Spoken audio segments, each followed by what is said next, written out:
มื้อนี้เฮาสิสัมภาษณ์นักกีฬาเฮาเนาะว่ามีความพร้อมสำาใดเนาะเพราะว่ามื้อนี้บริษัทนักกีฬาเจ็ดของพวกเฮาจะเจอกับนักกีฬาของทีมงานโรงงาน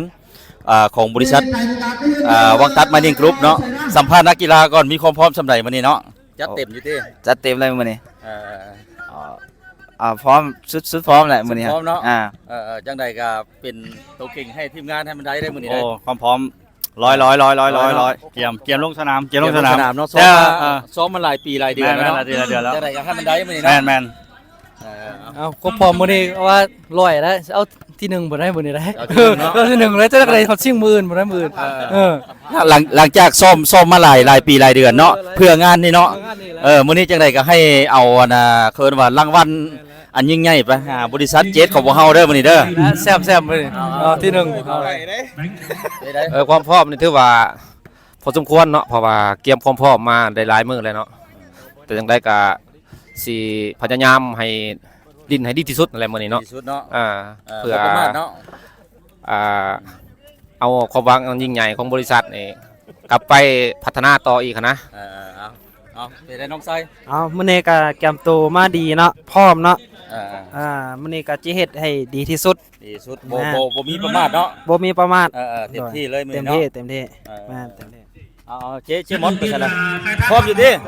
มื้อนี้โอ้ความพร้อมถือว่าเต็มที่แล้วมื้อนี้เต็มคาราเบลมื้อนี้เต็มคาราเบลเลยมันต้องมันพลาดมา 2-3 งานเลยงานนี้ต้องเอาที่1ได้มื้อนี้ได้เต็มคาราเบลมื้อนี้หั่นซ้อมมาจากปีแล้วเนี่ยฮะ2 ปีปลาย2มัน2 ปีปลายถือว่าสมควรเต็มที่มื้อนี้เต็มที่ซ้อมดนเป็นพิเศษแล้วรถนี่ได้4 มื้อครึ่งจังได๋ก็ให้ได้เนาะโอเคเอาไปได้มีความพร้อมสำหรับมื้อนี้เอา100เนาะมื้อนี้100เนาะถือว่าตามที่ซ้อมมาระยะเดือนนึงเนาะที่ว่าเฮาเริ่มซ้อมที่เป็นหลักเป็นฐานนี่แม่นถือว่านักกีฬาแต่ละคนนี่พร้อมแล้วมื้อนี้ถ้าเบิ่งคู่ต่อสู้เนาะว่าเพิ่นสิพร้อมหรือบ่เนาะมื้อนี้จังได๋ก็บ่ประมาทมื้อนี้เนาะให้มันได้เนาะเต็มที่เอาขอบใจเด้อthể dục thể thao rèn luyện sức khỏe và gắn kết anh em với nhau. Ban giám đốc cũng mong muốn năm nay toàn thể các vận động viên thi đấu một cách trung thực, vui vẻ, đoàn kết, mong muốn được một mùa giải thành công. Xin chúc sức khỏe toàn thể anh em. สวัสดี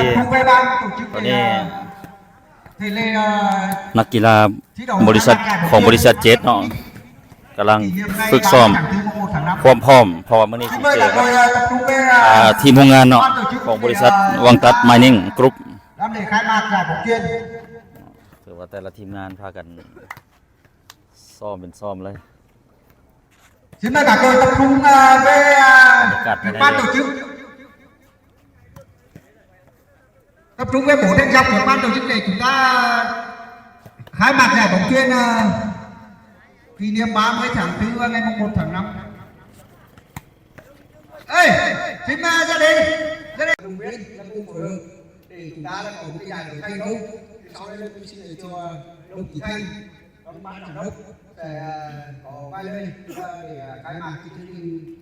giải bóng chuyền bắn này 1 tháng 5. Thưa các đồng chí, hôm nay thì nhân dịp kỷ niệm ngày 30 tháng 4 và 1 tháng 5 năm 2024, công ty con tổ chức lên giải thi đấu.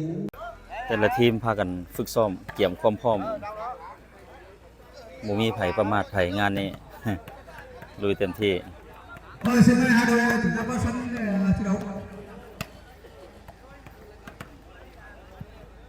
Đội khai thác sau